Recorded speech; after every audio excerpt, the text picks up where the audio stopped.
I was not beeping. Is it that remote? Is the battery? Oh, I know what it is. It's up here. It's something else. Whew. So how are you guys doing today? Happy to be alive.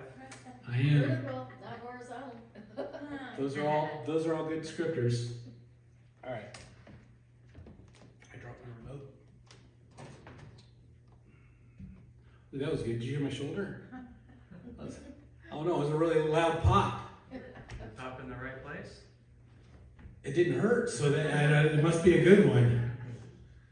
All right, we're going to continue on today. Just a warning, we got a lot of verses that we're looking at. There's a lot of narration that's happening today. So it's just because I wanted to look at 3 battles. That's what we're going to look at. We're going to look at the Battle of Jericho. We're going to look at, and then we're going to look at the 2 battles of Ai, because I think by looking at all 3 of them, we learn a lot about how the purposes of the book of Joshua and lessons for spiritual warfare. So if you want to open up, we'll just launch right on into it. If you want to open up your Bibles to Joshua chapter 6.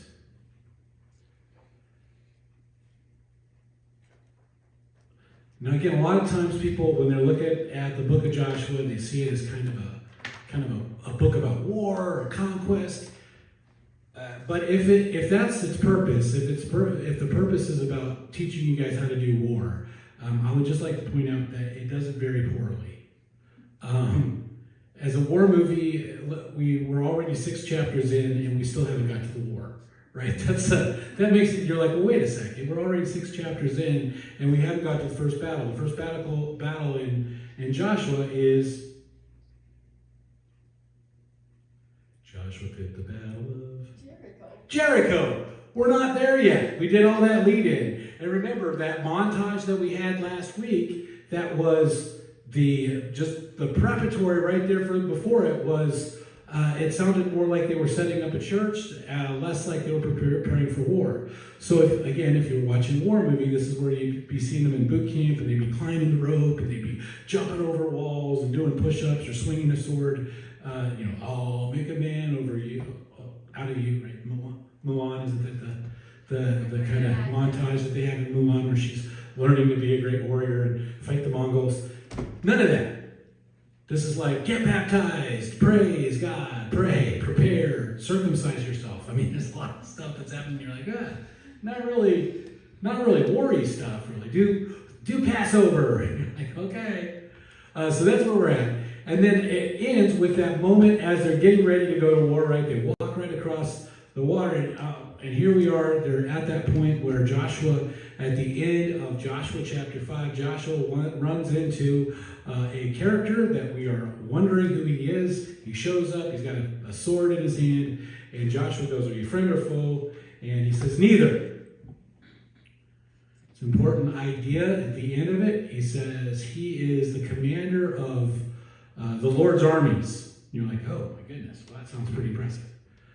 So then all of us that are Bible geeks start thinking, well, who could it be? Is it Michael? Is it Archangel Michael? Is it the angel of the Lord? Is it somebody else we know, like Jesus? Right? That's all of those questions.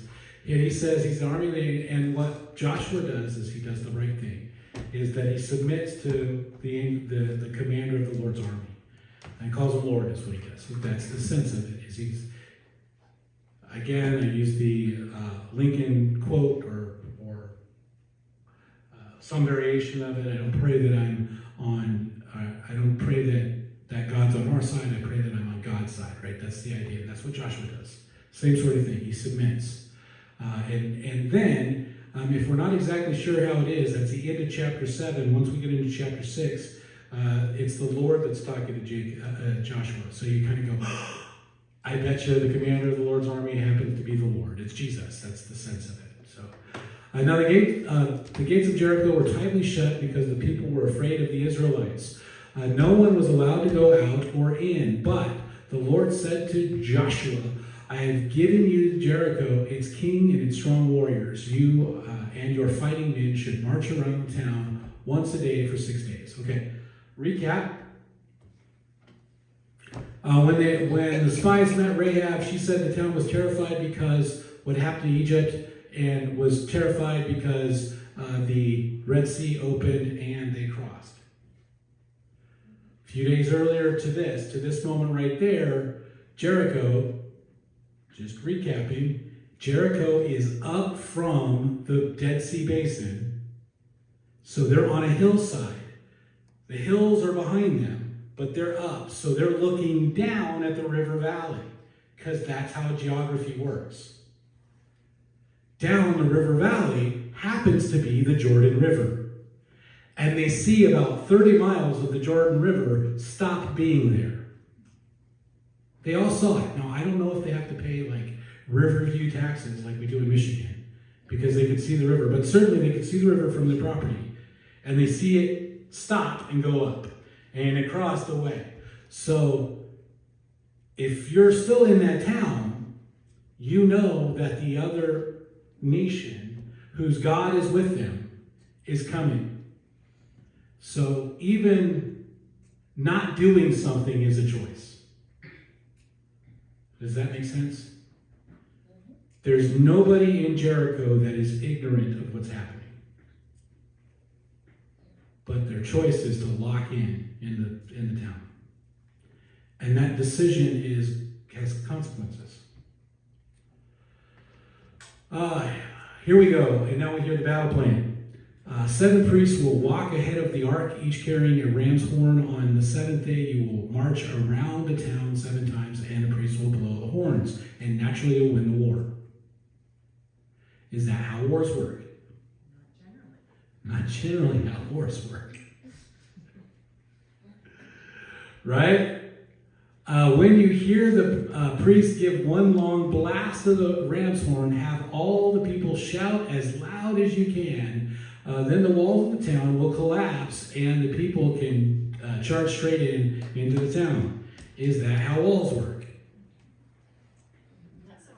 Not supposed to. We're looking at something that is outside of the way of God. God is not instructing us in this way. This is how we should defeat our enemies. Defeat your enemies by walking around them, yelling at them, and then they'll go away. Right? I know a lot of times my kids, when my kids would chant like ice cream, ice cream, ice cream, I would not like that, right? I don't like chanting for what you want, because what did I say? Because you're more interested in being loud than in being right. I was like, that's not the right way to do things. But they're getting some instructions to do something different, which is telling us that the battle is not going to be won in the way that we expect battles to be won. So when God says he's going to give them, he's going to give it to them in a way that is unlike other things, so that you can see God's hand in it. Right? And again, part of the reason we're going to go through so many verses in these 3 chapters is because we're going to follow a lot of the pattern that we have in Joshua. Joshua says the same thing multiple times for a reason. God says it to Joshua. Joshua says it to the people, and then it's described to happen. We see all of these things in the book, so we don't think Joshua has a good idea. Hey, I think because of the way the sound will echo, we'll be able to resonate. We'll create a sonic weapon. It's not Joshua being smart. God is talking to Joshua so that when Joshua relays what God says, he is being obedient. And then when the people do what Joshua says, they are being obedient. They're actually being obedient to the same covenant that they reasoned out with Moses. God says, I want to speak through all of you. They say that's too much. Instead, you speak to Moses, we'll listen to Moses. And now Joshua's taking the place. You speak to Joshua, we'll listen to Joshua. So we see here that same covenant running out. Does that make sense? But what we're seeing is obedience. So Joshua called together the priests and said, take up the ark of the Lord's covenant, and assigned 7 priests to walk in front of it, each carrying a ram's horn, and they gave orders to the people, march around the town with the armed men will lead in front of the ark. After Joshua spoke to the people, the 7 priests with the ram's horns started marching in the presence of the Lord, blowing their horns as they marched. And the ark of the Lord's covenant followed behind them. Some of the men, armed men, marched in front of the priests and the horns, and some of them behind the ark. The priests continually blowing their horns. Now, there's a sense here where when they came into the land, the front edge of the battle was the priests going forward. But now what we see is something slightly different. And really what we see is we see the men of God all surrounding this. So there's a sense that what we see is the presence of the Lord is in their midst. Does that make sense? There's a point later on where the Israelites I think they're fighting against the Philistines. And there's a point where the Ark of the Covenant comes in and the Israelites give a great cheer and the opponents go, oh no, their God is in their camp. That's how they're recognizing it. And that's kind of what we're supposed to see. That's the warning to the people in Jericho. That's the warning that God is doing something powerful. Do not shout or even talk, Joshua commanded. Not a single word from any of you until I tell you to shout, then shout. That's exciting, right? So there's a sense where what they're being is they're being introspective. They're being obedient. They're being worshipful. They're waiting for the proper time, the proper season, and when they do that, they will unleash a rah, right? I think that's something like that. It's a resh and a wa and a ye. So re-wa, I don't know. It's ra. We'll just say ra. And what ra is, it's also to raise a shout, or it's to raise a praise, to shout out a praise, or it's a war cry. Which one is it? All of those. There's a sense of all of those. So Ricky and I were looking through some various worship songs to add. So we were using some YouTube time and playing around and saying, I think this is a good one. There was a couple really cool stuff. There's still some stuff that has some really powerful lyrics. We probably won't do, but I was like, wow, this is just really smart lyrics. So Brandon Lake has this song about Revelation called Seven or Sevens. So it has a lot of the seven imagery from Revelation. We were just in it. I was like, oh, that's great. Except it's really like kind of like heavy, right? That stuff. And I was like, I probably won't pull that one off. But that being said, there's a great line. He's like, ready the weapon of praise. And I was like, ooh, ready the weapon of praise. I was like, ooh, that's a good one. That's a tattoo. Somebody needs to get that as a tattoo, right? That's a ready the weapon of praise. We got to paint that on the drum set, right? Ready the weapon of praise. Or a t-shirt. Ooh, yeah, that would be a t-shirt. That would be a t-shirt I would buy. Anyway, another line, by the way, in another song. We probably won't do the other song because it's a little loosey and it's the doctrine, right? It has a great line. In the fire, I can see the fourth man. And I was like, oh, that's a good one. In the fire, I can see like that one. Anyway, there's a sense that that's what they're doing. There's a sense that the weapon of praise here, there's a sense that there's a very real spiritual warfare element of praise. And that's what we're seeing here. Oh, we got some time. I'm going to chase this rabbit. It's not appropriate, but I chased it already before, and I'll chase it again here. There is a truth about the transcendence of worship. There is a reality to this. And I've been thinking about whether or not to address this, just because if you've been reading some news articles out there, either online or even on the news on television, there's some stuff out there. I just want to get it out there.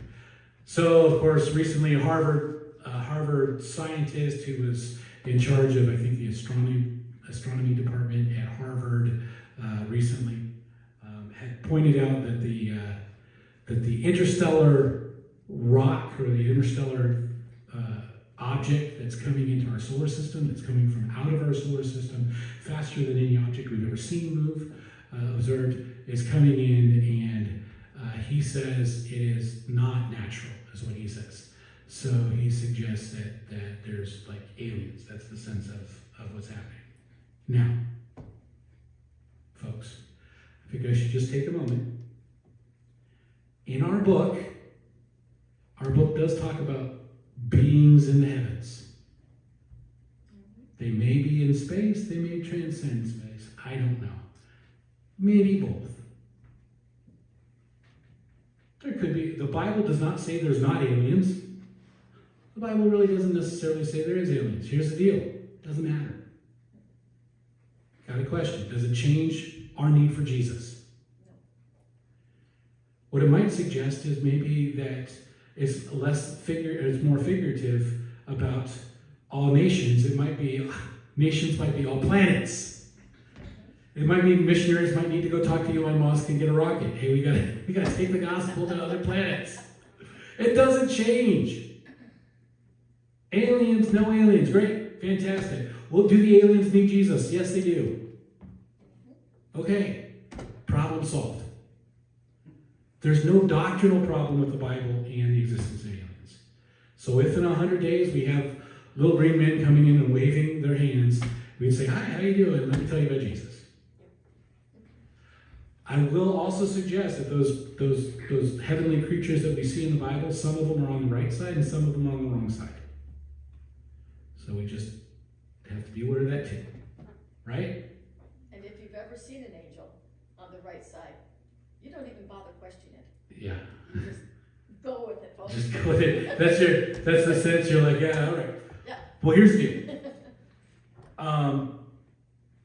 I would say question, and here's what I'm going to push a little bit, just because the Bible does say to test the spirits. Yes, I've done that. So I would suggest that. Now, normally I would talk about some rock flying into outer space or a comet flying out, whatever it is. All right, the other thing, just because it was also in the news, this week we had a congressman, I think, or congresswoman, who said some things on a podcast. Podcasts run free and loose and go all over the place. But she did mention that she said the government knows about some transdimensional beings. That the government knows and is aware of and is in contact with transdimensional beings. Wow. So, wow, that sounds interesting. Transdimensional beings. She says that she has not seen one. I will tell you, as a witness, she's a very weak witness because her testimony kind of seems a little sketchy. But she says transdimensional beings. She said that there's some technologies that we've gotten from these transdimensional beings. She's pretty sure of it. And all of these things. Okay, great, fantastic, wonderful. All right. Transdimensional beings means beings that transition between the material world that we have and another dimension. Boy, our book seems to have a lot of transdimensional beings, doesn't it? Our book deals with the unseen realm all the time. If the unseen realm is not a dimension that interacts in some way with it, that's what we see. So, are angels transdimensional beings? Absolutely. Are demons transdimensional beings? Absolutely. So the fact that the government might suddenly believe in the existence of something like an angel or something like a demon shouldn't shock us. As a matter of fact, most cultures throughout the history of humanity have believed in beings that step inside the material world and into other dimensions. Cavemen seem to believe the same thing. Prehistoric people believe that. So modern people, the only people that don't believe in transdimensional beings are these really arrogant Westerners for the last 100 years.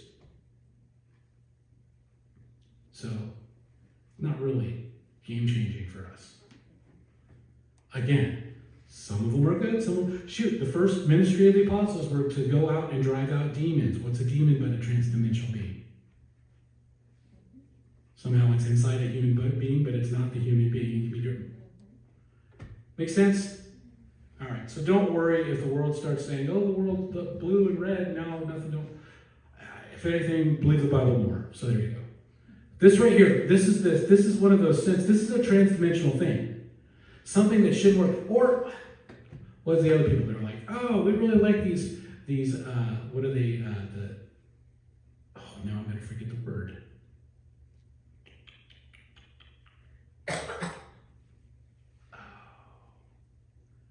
Quantum entanglement. Quantum entanglement is where you can have two things, two particles, some things that are in such relationship that if you move one, another one will move with it, even though they're separated by space. But they're not separate, but it's instant and it's together and it seems to it's transdimensional in some way. Okay. Does that change the Bible? Do we still need Jesus? Christianity is a transdimensional religion, so we're good. Sound good? This battle is a transdimensional battle, so let's move forward. So the Ark of the Lord was carried around the town once that day, and then everyone returned to spend the night in the camp. Are they being obedient? Yes, they're doing everything they're supposed to. God told them, Joshua told them, they're obeying. Joshua got up the next morning, and the priests again carried the ark. The seven priests and the ram's horn marched in front of the ark, blowing the horn. Again, the armed men in the camp, both in the priests and the horns behind the ark of the Lord. And this time, the priests were blowing their horns. All right, all on the second day, they again marched around the town once and returned to the camp, and they followed this pattern for 6 days. The Bible is making sure. So have they been obedient for the whole time? Absolutely. And the narration has taken all this time so that we do not doubt that they were obedient. On the seventh day, the Israelites got up at dawn and marched around the town as they had done before. By this time, they went around the town 7 times. The 7th time around, as the priests sounded the long blast of the horn, Joshua commanded the people, "Shout, for the Lord has given the town," right? Okay. 7. Why 7? Creation, completeness. Completeness, creation, absolutely. The story, let's take a second. The very beginning of Genesis, God creates everything, Genesis 1:1. Genesis 1:2 says, "But the land was a wasteland." That's Genesis 1:2. The earth became void. All right, so the land was void. So then God spends 6 days reestablishing order for that promised land where Eden is going to be. So what we see here is around Jericho, there is a reestablishment, a removal of the chaos, because that's the sense of it. Tohu, the bow, the void, is a sense of the chaos. Jericho is a city of chaos. And what we see here is we're going to see that chaos destroyed. Boy, we were just in Revelation. Isn't that what we see in Revelation 2? The destruction at the end of Revelation is not the end, but the beginning. God is reestablishing order for the new heaven and new earth. It's a lot like in an operation. When the doctor comes in and bleaches his hand, he doesn't bleach his hands. Whatever he puts on his hands, maybe he bleaches his hands, and bleaches the instrument, that's not the end of the operation, it's the beginning, right? So all the destruction of the bacteria on his hands are for the purpose of recreation or healing. Jericho is exactly that. When we look at the battle and the destruction of Jericho, it's not the end of a story. It's the beginning of a reworking of the land, a cleansing of the land. So that's what we see here. Now, we're going to step out of the narrative for a second, and they're going to explain what's supposed to happen to Jericho. Jericho and everything in it must be completely destroyed as an offering to the Lord. Only Rahab the prostitute and the others in her house will be spared, for she protected our spies. All right. Completely destroyed. Some of your translations will say that phrase right there that's translated in NLT is completely destroyed. Some says devoted to the Lord, because that's the sense of destruction or burned. Now, a lot of people like devoted to the Lord because it sounds like we're just going to put a cross on it. It's like, okay, you're just going to do this. So it makes it softer. We're like, oh, that's a little more innocent. That's not what it means. In this sense, it means completely consumed, banned from the use for anything else. Nothing can be used. It's totally gone. Going to be consumed in fire. It's like the part of the sacrifice that the priests aren't able to eat. They need to burn it up completely because it's supposed to, you don't gain anything from it. As a matter of fact, it's something you want, but you give to God. Does that make sense? Totally consumed. And it's an act of worship.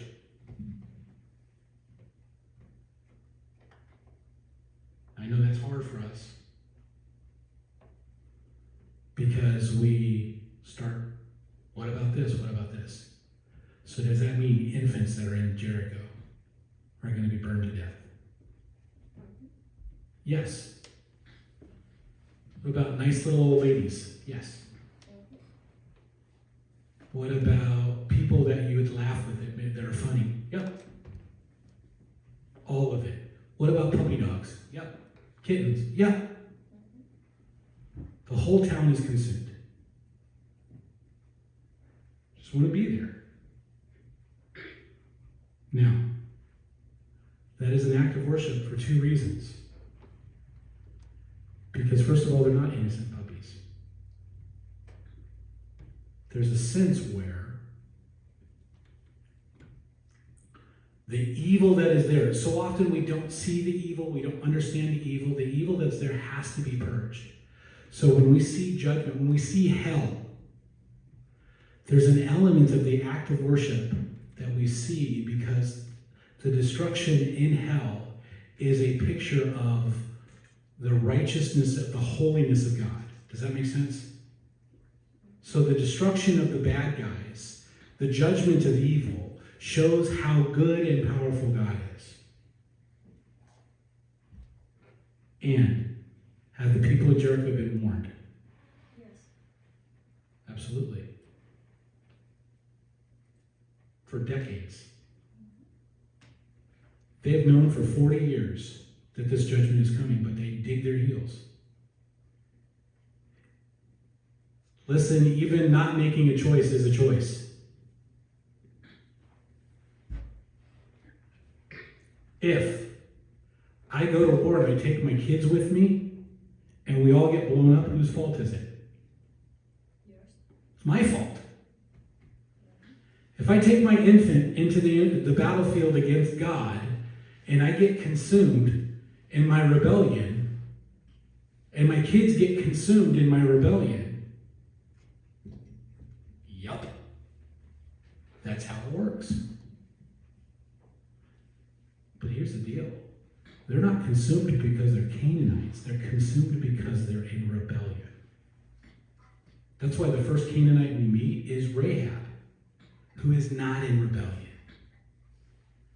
Does that make sense? All right. So only Rahab the prostitute and the others in her house will be spared. That phrase, and the others in her house, is important. Because in the same sense, if I take my family to the lifeboat, then what happens to my family? Saved. If I take my family off the cliff, then destroyed. There's a sense. What about my puppies? Well, it depends. Which way? My puppies going to life? Puppies go to life. Kittens go to life. What if I take them to take? What if I stand with God? Then I get the same fate. Does that kind of make sense? That's what we're seeing here. Do not take any of the things set apart for destruction or you yourselves will be completely destroyed, and you will bring trouble on the camp of Israel. Everything made from gold, silver, gold, bronze, iron is sacred to the Lord and must be brought to the treasury. Now we'll come back to that in a second. First one, this first thing. There's a warning here that says, don't do it, don't take anything. Now I got to tell you, when you're looking at a narrative and all of a sudden they give you a little bit, don't do this or else something bad's going to happen. Guess what's going to happen in the story? Somebody's going to do it. It's like, God, why are you telling us not to touch that? You know, like your kids. Don't touch this, it's hot. Ouch! It was hot. Yeah, it was. That's why I said don't touch it, right? I knew it was hot. Anyway, that's the sense of it. Now the other one, I'm just going to be very practical here. Everything made from gold, silver, and all that sort of stuff, that goes to God. Why is that? Is it because God needs the money?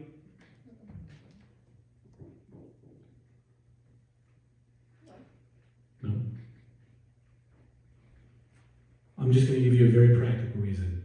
If you are burning everything up, what doesn't burn up?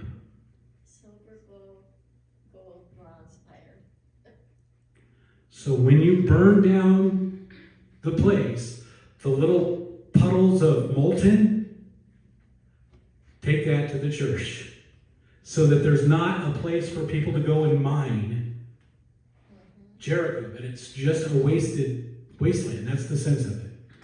So that's what we're doing here. When the people heard the sound of the ram's horns, they shouted as loud as they could. Suddenly the walls of Jericho collapsed and the Israelites charged straight into town, and captured it. Again, this is a really bad war story because we've gone 6.5 chapters prepping for the war, and the war is 1 verse long. It's like the Hollywood movie where it's like, it's all waiting for the battle at the end. You're like, there's going to be a battle, there's going to be a battle. And it's like, and they don't have the money for the special effects. So the battle's like, boy, you just see them afterwards going, that battle was tough, right? You're like, but I didn't see it on screen. Like, because it cost too much. That's what the sense of it, because it's not important. The fall of Jericho is not important. The obedience leading up to the fall of Jericho is the important part. Does that make sense? It's not a war book. They completely destroyed everything in it with their swords. Men and women, young and old, sheep, cattle, goats, and donkeys. Now you see why I was going, but what about young people? What about old people? Yeah, it's all. Everything that is standing in. What about your great-grandma who doesn't believe in Jesus? Did she go to heaven? No, she did not.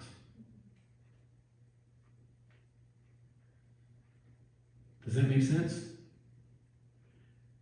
Apart from Yahweh, you will be destroyed because you are in rebellion, even if you're a really nice guy. But the converse is true too. What if you were a prostitute and made really poor choices throughout life? But then you faith Yahweh. You trust Yahweh. Your life has changed. Your destination has changed. That's why we have this. That's why the story of Rahab is so important. Rahab does not go to the hell of the destruction of Jericho. She is saved by her faith with Yahweh, just like we are.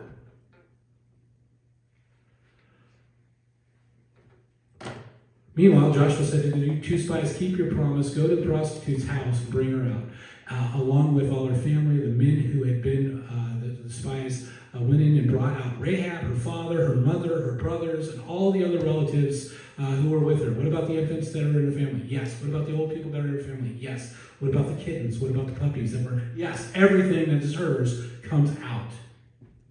As for me and my house, that's what we're seeing here. Her faith saves all. Just like disobedience, just like your disobedience destroys all, her faith, same sort of thing. Same. They moved her whole family in a safe place in the camp of Israel. All right, so what saved her is faith. Then the Israelites burned the town and everything in it, only the things that were made from silver, gold, bronze, and iron that were kept in the treasury of the Lord's house. So Joshua spared Rahab the prostitute and her relatives who were with her in her house because of the hidden spies Joshua had sent into Jericho. And she lives among the people of the Israelites today. At that time, Joshua, sorry, I want to make it, it's a J name. Joshua invoked this curse. May the curse of the Lord fall on anyone who tries to rebuild this town of Jericho.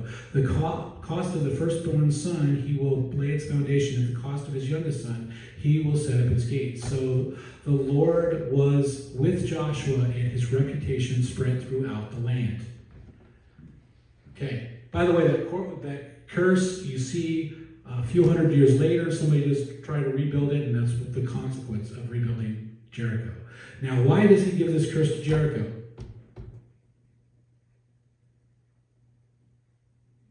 He doesn't want the rebellion reestablished? Partly, absolutely. Some to cleanse the land, but partly it's a warning later on. Just like the reason he stacked the rocks, the reason it's so that when people walk by, they remember what God did. So now when people enter Israel, they look and they see what was a strong city destroyed because of their rebellion against Yahweh. So no matter how confident you get, so you're going to walk by the destruction of a city, a great city, or a walled city, destroyed because God knocked the walls down. So it's supposed to be a reminder for the future. The other reason it's destroyed, the destruction of Jericho is a grace. I know a lot of people talk about proportionality when they talk things about like war fighting. I don't like proportionality. I don't think it should be in just war theory is the way that you can justify the right way to go into war, the right way not to be in war. And then also in the prosecution of war, whether or not it's right to do certain things in war, right not to. So proportionality means if somebody slaps you in the face, you should not hit them with a howitzer. Because that would be out of proportion, right? Proportionality argues eye for an eye. I don't like proportionality. Because, well, I just don't like it. Because I don't think it's always the best solution. God does not use proportionality with Jericho. But he doesn't do it because of grace. We'll get to that in a second. Proportionality says if this guy has 100 tanks and this other guy has 100 tanks, it's even, right? So that's good. But if 100 tanks are on one side and 100 tanks on the other side and they battle, lots of people are going to die. 200 tanks potentially could be wiped out and their crews. Okay, but it's proportional. If you have 100 tanks on one side and you have 300 tanks on the other, I'll tell you it's not going to be 200 tanks that are destroyed. But still going to be a lot of tanks. Going to be a lot of people.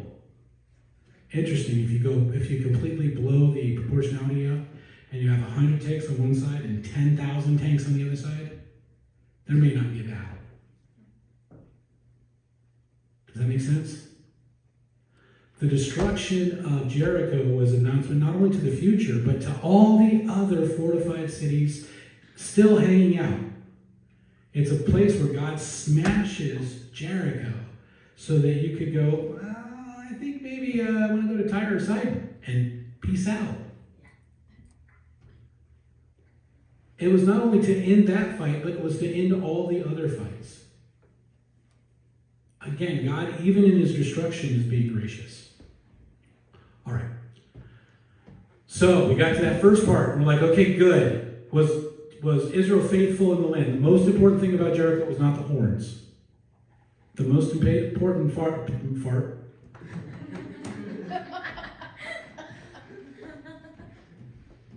The most important part of the Battle of Jericho was their obedience.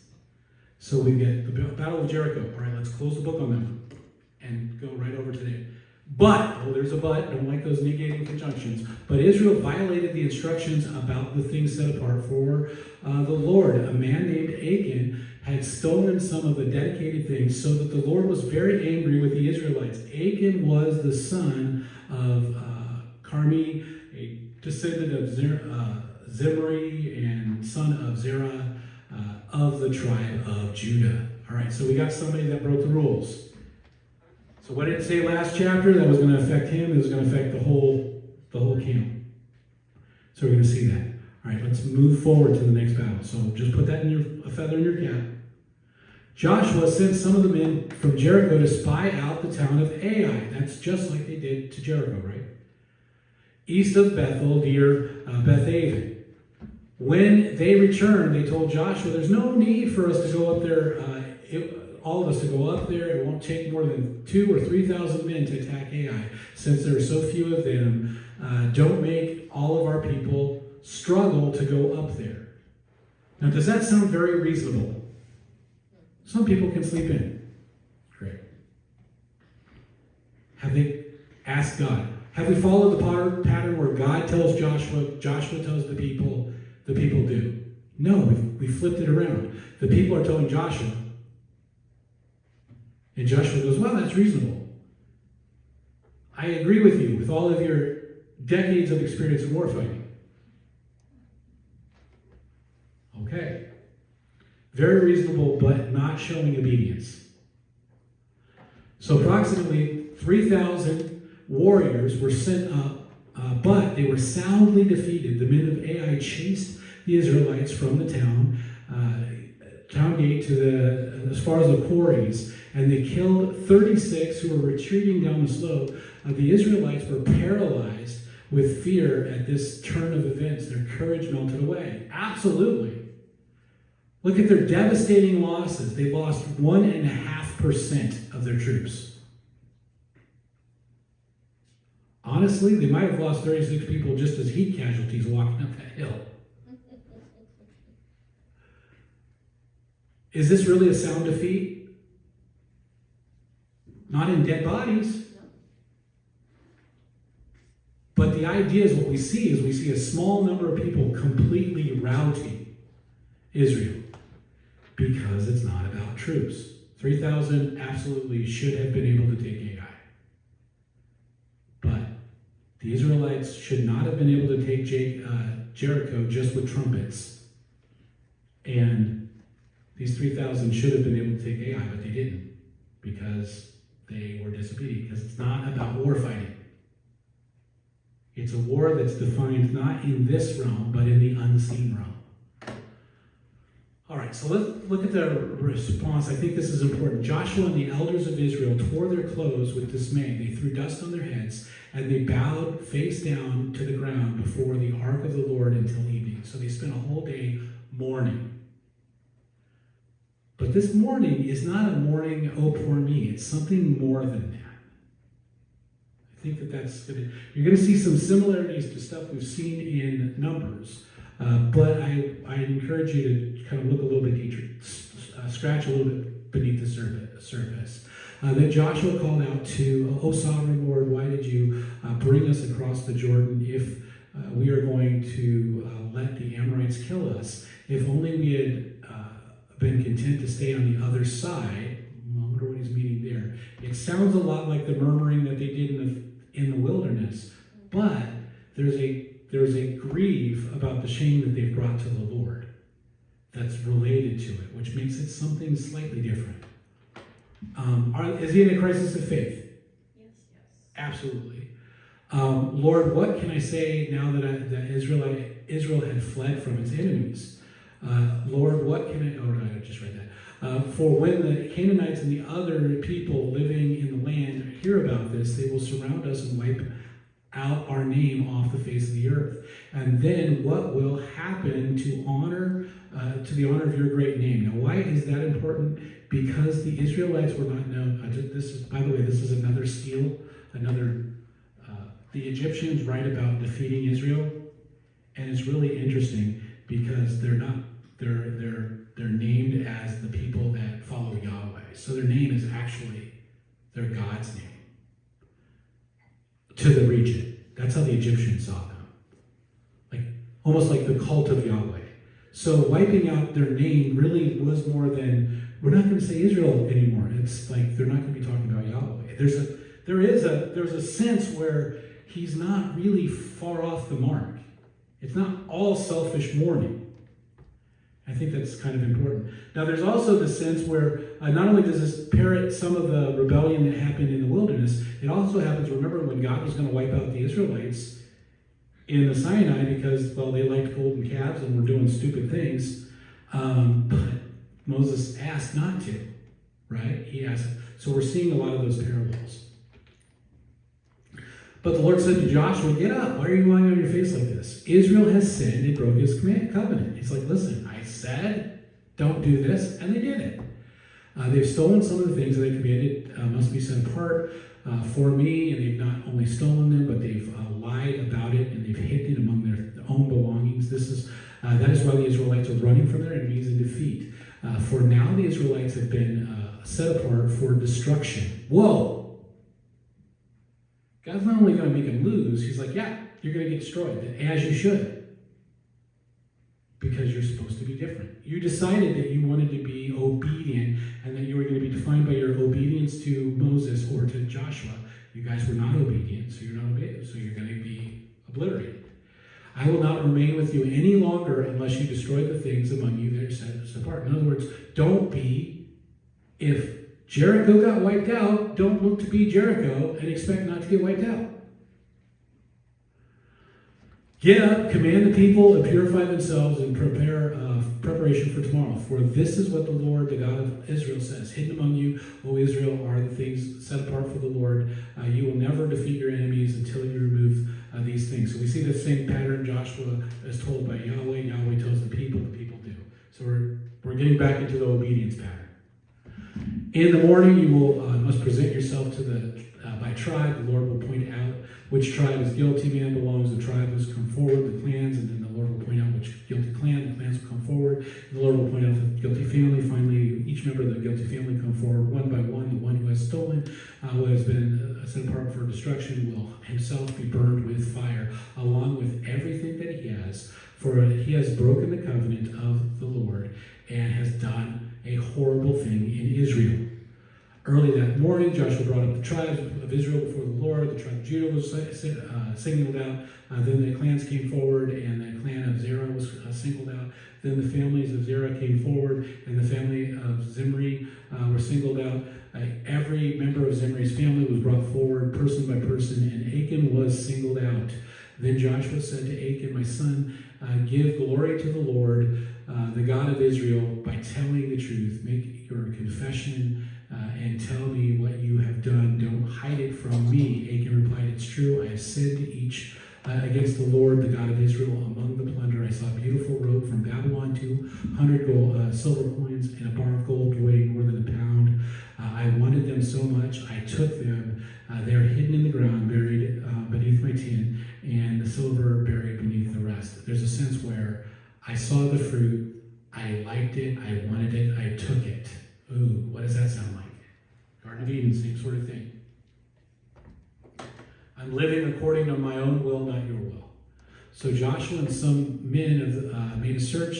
They ran to the tent. They found the stolen goods hidden there, just as Achan had said, with the silver buried beneath the rest. They took the things from the tent. They brought it to Joshua and all the Israelites. Then they laid them on the ground in front, in the presence of the Lord. Then Joshua and all the Israelites took Achan, the silver, the robe, the bar of gold, and his sons, daughters, cattle, donkeys, sheep, goats, tent, and everything that he had, and they brought them to the valley of Achor. Then Joshua said to Achan, why have you brought this trouble on us? And the Lord will now bring a trouble on you. And all the Israelites stoned Achan and his family and burned the bodies.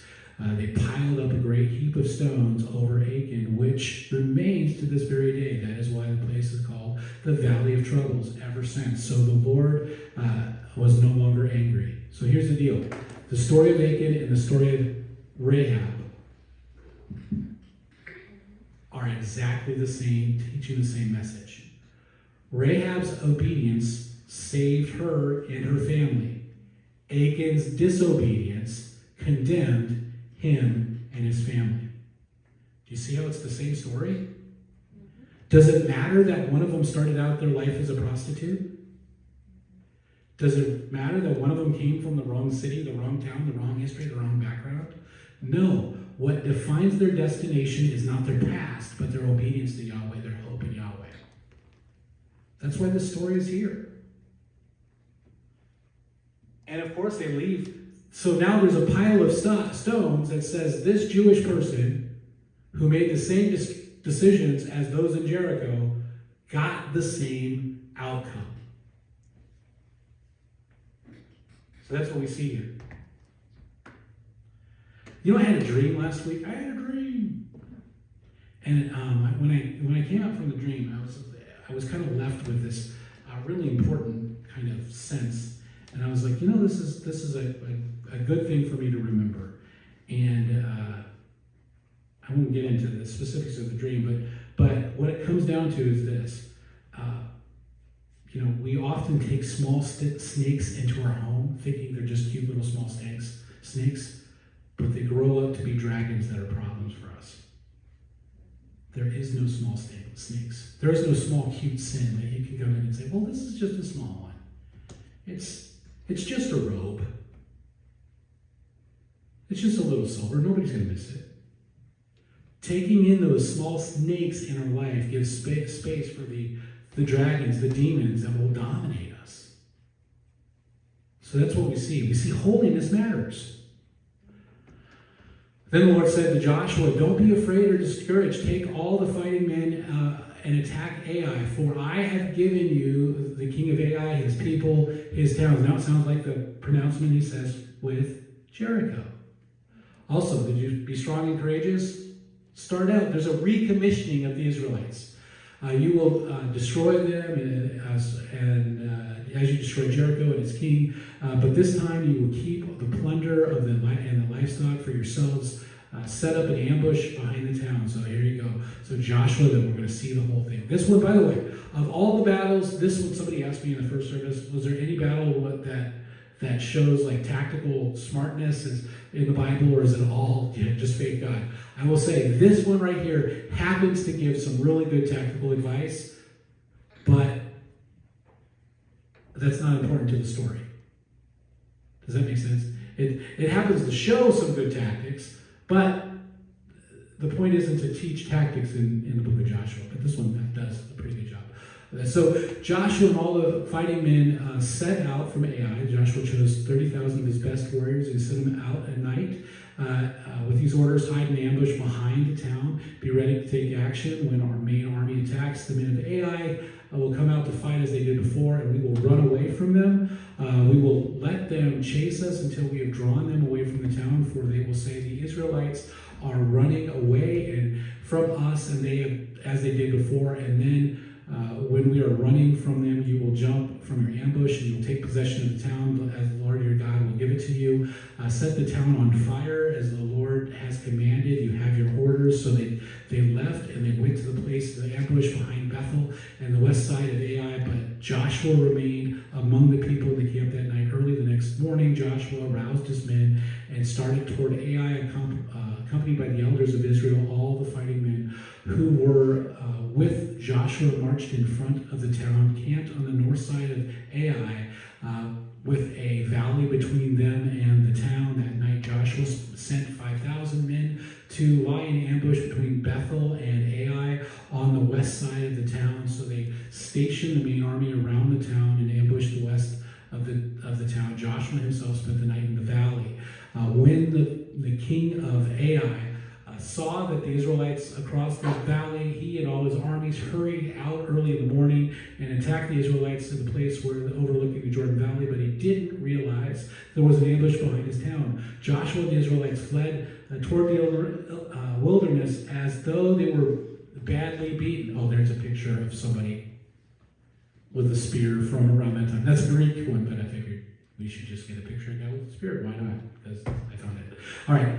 Then all the men in the town were called out to chase after them. In this way, they lured away from the town. There was not a man left in Ai or the neighboring town, Bethel. All the men who did not chase after the Israelites, and the town was left wide open. Okay, all right, let me pause. Okay, the importance here is not the fact that they're doing tactical brilliance. They're doing some pretty smart tactical brilliance, but that's not the point. The point is what destroys Ai and Bethel is their pride. The same pride that got the Israelite spies a problem, where they're like, oh, we only need 3,000 because we've got so many people. The battle's ours. That pride led to them losing. Same pride now is on Ai's side. They're like, we're going to get them all. Let's go. Come. We're all going to get as much plunder as we can. And it's going to lead to their destruction.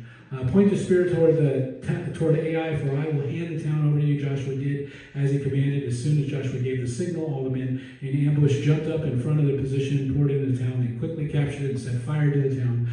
When the men of Ai looked behind them, smoke in the town and filled the sky, and they had nowhere to go. All the Israelites who had fled in the direction of the wilderness now turned on the pursuers. When Joshua and all of the other Israelites saw the ambush had succeeded and that the smoke was rising from the town, they turned and attacked the men of Ai. Meanwhile, the Israelites who were inside the town came out and attacked the enemy from the rear, so that the men of Ai were caught in a big circle. Is really what's happened. In the middle. And the Israelites from both sides, Israel attacked them, and not a single person survived or escaped. Only the king of Ai had been taken alive and brought back to Joshua. When the Israelite army finished chasing, and the men of Ai in the open fields, they went back and finished off everyone inside. The entire population of Ai, including men and women, were wiped out on that day, 12,000 in all. For Joshua kept holding out his spear until everyone who was in Ai was completely destroyed. Only the livestock and the treasuries of the town were not destroyed, for the Israelites kept the plunder for themselves, so that the Lord had commanded Joshua. So Joshua burned the town of Ai, and it became a permanent mound of ruins, desolate to this very day. Joshua impaled the king of Ai on a sharpened pole and left him there until evening. By the way, this is kind of a neat thing. Not that we like people being impaled, but normally people would be impaled. Now, how long would they normally leave a king impaled? Like seconds. Impale them and then move on. No, it'd be like a billboard. So you would come into the town and see the dead body of the person because it showed how powerful they were. So that was normally you'd leave the dead body hanging up on the gate forever as a warning to all sorts of stuff. We did the same thing with pirates, and that's the sort of thing we did. People do. All right, but they don't. And why don't they do it? Because in the book of the law, in the Torah, it says don't leave a body overnight. So even though it would be beneficial to the culture, even though it would be good advertisement, I guess, even they said don't do it because that's not what we do. We do things differently. So it shows that they're being obedient to the law. They threw it down in front of the gate and they piled a heap of stones over him, still seen to this day. Again, it's another monument. So they go, that's where the king that was rebelling us. That's the sense of it. Now we're going to finish this off. And I just really wanted to get to this. I'm sorry. That's why we're running a little late. Then John, I can't say we're running late if I always run to the same time, right? I always talk an hour. No matter what, it's always an hour. But here you go. Then Joshua built an altar to the Lord Lord, the God of Israel, on Mount Ebal. He followed the commands that Moses, the Lord's servant, had written in the book of instruction. Make me an altar from stone that is uncut, that has not been shaped by iron tools. Now, why am I so excited about this story? Because that right there is probably the altar. That's an altar from plus or minus maybe a couple decades of when we think Joshua happened. It's a Hebrew altar on the right mountain around 1400 BC. Even cooler, see that little scarab there that they got there?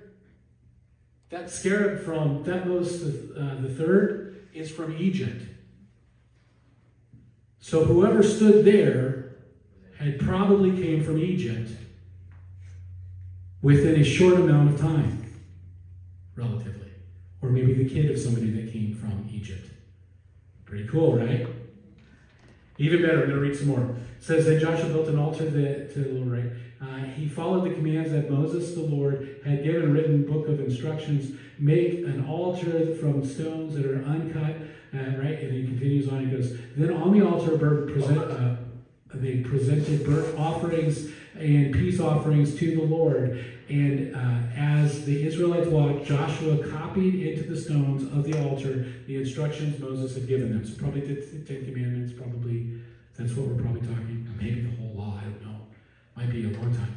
Then all the Israelites, the foreigners, native born among them, along with elders and officers and judges, were divided into two groups. One group stood in front of Mount Gerizim, the other in front of Mount Ebal. Each group faced the other, and between them stood the Levitical priests carrying the Ark of the Lord's Covenant. This was done according to the commands of Moses, the servant of the Lord, and the previously given the blessings to the people. So this is what this is essentially they have two mountains, and they pronounce blessings on one and curses on the other. And it's a picture of what Moses said, I give to you a choice. Do you choose blessings or curses? That's the sense of it, right? Pretty cool. So we see it happening here. But you know what's even cooler? At that place, I wasn't there. Somebody else found little lead tablets that had written on them writing that were curses. So it said, Joshua then read them all the blessings and the curses Moses had written in the book of instruction, every word of the command that Moses had ever given. So they take a moment and they reread the Torah to everybody, including the assembled were the women and children and foreigners who lived among them. They all hear the Bible. This is the third time. Moses, the last thing he did was read the whole Bible to them. Well, Genesis, Exodus, Leviticus, Numbers, Deuteronomy, right? The Torah. Joshua, when he took over, before they went to the land, read the whole Bible to them. And now that they're rededicating themselves because they failed before, he's rereading the whole Bible to them. Okay, by the way, that curse tablet, this is what one of them says. I don't know if you can read it. So one of these is a curse. It says something like, cursed, cursed, cursed, cursed by the God, by Elohim Yahweh. Cursed, you will die cursed, cursed. You will surely die, cursed by Yahweh, cursed, cursed, cursed. By the way, Yahweh here, oldest recorded instance of Yahweh, written, again, within a few decades of Moses. It's like this Proto-Canaanite, Proto-Hebrew. Isn't that exciting? I think that's fantastic. If literacy is really limited, when it's saying that Joshua was writing curses and blessings, there is a potential. Not only, here's going to be some cool stuff. Joshua may have written it. How about that? All right, to be continued. So we see with the three battles of Ai. First battle of Ai is defined by the obedience. Because they're obedient, victorious. Second one, defined by their pride, and what happens? Battle of Ai, right? Their pride and they're not listening, disobedience led to their failure. Third one, obedience, reestablishment shows, God's long suffering and His grace is offered and they get victory. So that's what we see. I love that. I love these stories. I know we see the destruction, but again, we see the importance of the holiness for God's people, and we also see the fact that our choices affect not only us, but our families, absolutely, and our nation. No pressure. Listen, okay. A little bit of pressure, but here's the deal. If your faith is in your good works, your strength, your ability to fight wars, failure. But if your faith is in the character of Yahweh, if you seek not for God to be on your side, but if you seek to be on God's side, different outcomes entirely. Supernatural outcomes. Outcomes defined by the transcendent. Let's pray. Father God, we thank you for your continued work, which continues to shape and guide us. Lord, we ask that as we go forward, we can go forward with the boldness, not based on our own success or our own greatness or our own wisdom or our own experience, not based on any of that, but based on the fact that within you, that as we seek to do the powerful things that you ask us to do, that we can stand strong and courageous based not again on our experience, but based on your character, Lord. We thank you, we pray. In Jesus' name, amen. All right. I'm going to give you a blessing as I send you out. I pray the Lord bless you and keep you. I pray He makes His face to shine upon you, that He's gracious to you, and that He grants you peace. Amen. So I did find some really good songs that I thought that you guys would enjoy. So we'll start.